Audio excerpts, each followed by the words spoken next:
So we're definitely living in some uncertain times when it comes to the crypto market. And that's okay, because right now I would say the market is behaving predictably unpredictable. That's where we're at right now. And people might not like to hear that, right?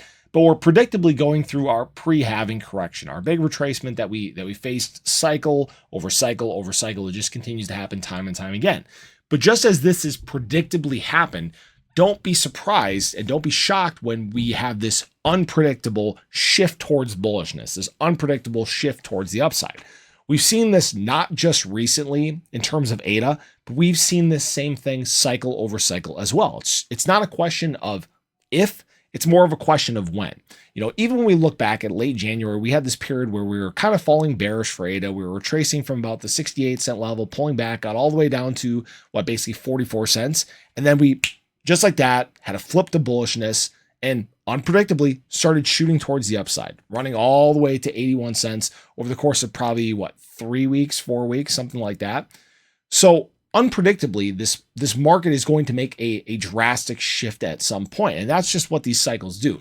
And this can even be dated back to prior market cycles. For example, you can see that just as we were going through this massive crash, right, through the COVID crash in terms of ADA, this major drop that we talked about obviously earlier today, we shifted, flipped bullish, and it was nothing but basically nonstop movement to the upside, this projection towards the upside. That's what we're waiting for. And at some point, we're going to make this shift, whether it is tomorrow, a week, a month, several months, wherever it is, that sharp shift towards the upside is going to take place.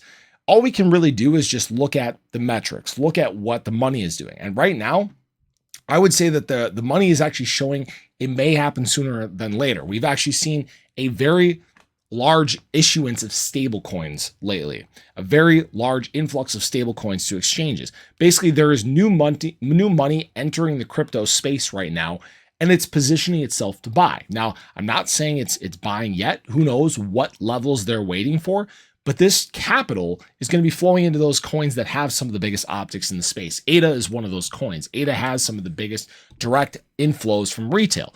Now, a big thing, like I've said many times, is the reason why ADA hasn't moved in the way that some people want early market cycle is because retail is the driving force of ADA. Retail, we don't have VCs, right? We don't have some of these big, massive whales that float around the space that hit some of these other chains that are pumped by VC money, which means you're going to see some of your biggest movements when retail adoption is taking place. And right now, the retail money is starting to flow in. The retail money is starting to position itself and know that this is going to snowball and begin to increase the deeper we get into this market cycle. But we're now about at that point where we're going to hit the halving. We're going to be approaching alt season. This is the times where ADA is going to take those steps forward. And I think that these big catalysts, like the huge issuance of stablecoins, capital flowing into exchanges, being positioned to buy, is going to be something that at the flip of the switch, when people least expect it, we are going to see this drastic change in the trajectory of the market. So that's just my thoughts. This is obviously not financial advice. This is not a guarantee, but definitely something that we need to pay attention to. I'd love to hear your guys' thoughts on this and hear when you think this shift is going to happen. But I hope you guys enjoyed the video. Have a great day. Enjoy the rest of your Sunday. I'll catch you guys in the next one. Take care.